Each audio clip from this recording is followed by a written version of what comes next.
If your standard wizard speed has you saying, I gotta go fast, but I also want to burn people, this spell will let you figure skate on fire through your enemies, scorching them as you go. I'm John, a Forever DM and adventure writer at dumbestdnd.com, and today we're looking at Ashardalon Stride, a 3rd level transmutation spell that comes from Fizban's Treasury of Dragons.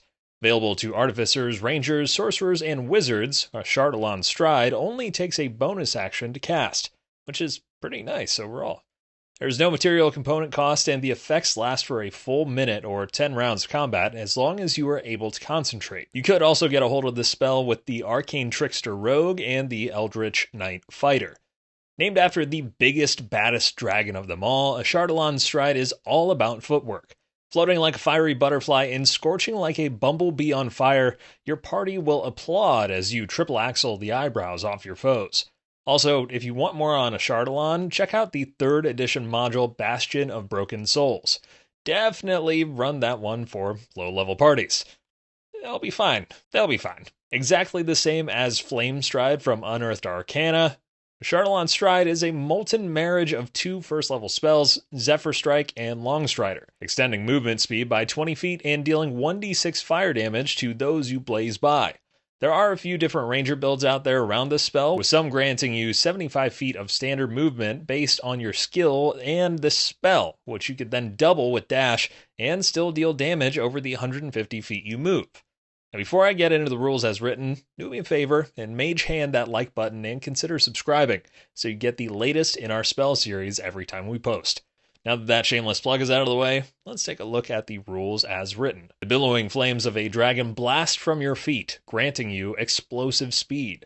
So, like little jetpacks or flaming rollerblades. It's transmutation, so you're physically altering your feet into whatever flavor makes the most sense. You could even swap flames for lightning, acid, whatever makes the most sense for your build. For the duration, your speed increases by 20 feet, and moving doesn't provoke opportunity attacks. Too fiery to be boxed in, you bob and weave between your enemies, getting an additional 20 feet of movement to your current speed for up to 1 minute. Good already, but with no checks at all, your enemies cannot get an opportunity attack against you. It's like a better form of the swashbuckler rogue's fancy footwork, since it is all creatures you pass by, and you don't need them to have attacked you first. Preventing opportunity attacks and gaining additional movement makes Ashardalon Stride great for MacGuffin retrieval, lever pulling, or generally interacting with the environment when your party is in a tough situation. When you move within 5 feet of a creature or an object that isn't being worn or carried, it takes 1d6 fire damage from your trail of heat. Careful here, it says a creature or an object that isn't being worn or carried.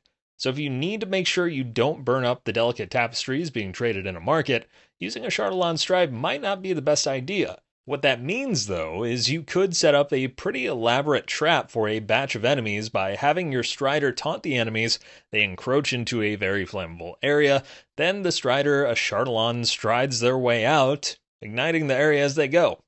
Fireball? More like fireballs of your feet. It also does not define enemies, so the fire does not discriminate against creatures or objects. It will set anything on fire if you pass within 5 feet and it's flammable, so watch yourself. Back to the immediate vicinity though, for those crispy creatures, you just need to move within 5 feet and they take 1d6 fire damage. That's 3.5 average damage for running past someone that in turn can't take an opportunity attack against you. Navigating through the maze of baddies, you could run a full circle before ending your turn, lightly toasting all enemies without any additional use of your action economy. One other specific note, it says when you move within 5 feet, not when a creature moves within 5 feet of you. So if a creature is shoved physically or with a spell into your vicinity, they do not take any fire damage.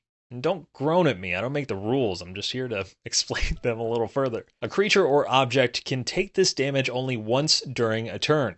Limiting, but fair, this footnote highlights that you can't keep running in circles around the same enemy, creating some sort of fiery vortex and roasting them.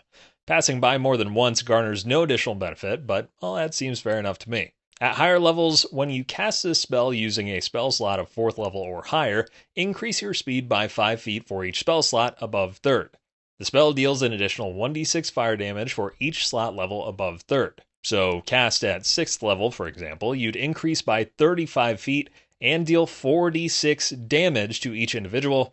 Solid scaling and the added distance helps as well. In an unofficial poll on Threads, most folks either hadn't used the spell or used it but flavored it to better fit their character, using cold or lightning damage instead of fire damage. It could also be really cool with acid damage or radiant damage as well. Or if you're a plague rat of some sort, even necrosis. Just little dragons coming out of the back of your feet, coughing necrotic damage onto creatures. Could be fun. Let me know what kind of damage you think would be the most fun with Ashardalon Stride in the comments. Because this spell came out in 2021 in Fizban's Treasury of Dragons, there's not a ton to discuss from previous editions.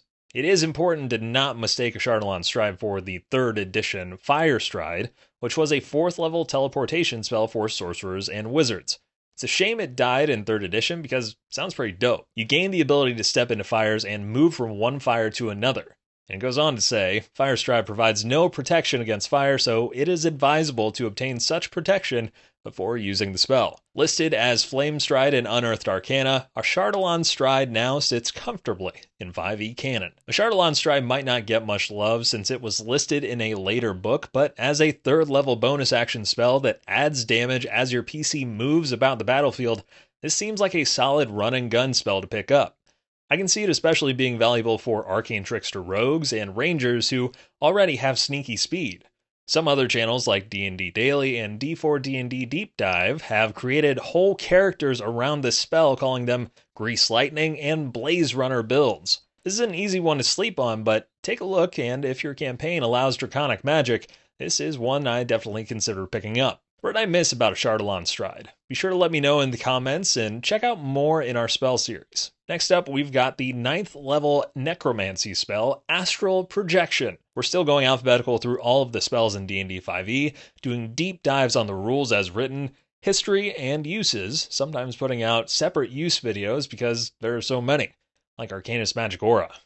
It's crazy depending on whether you follow the strict or the loose interpretations of the rules. Until next time, roll high, stay ridiculous, and thanks for watching.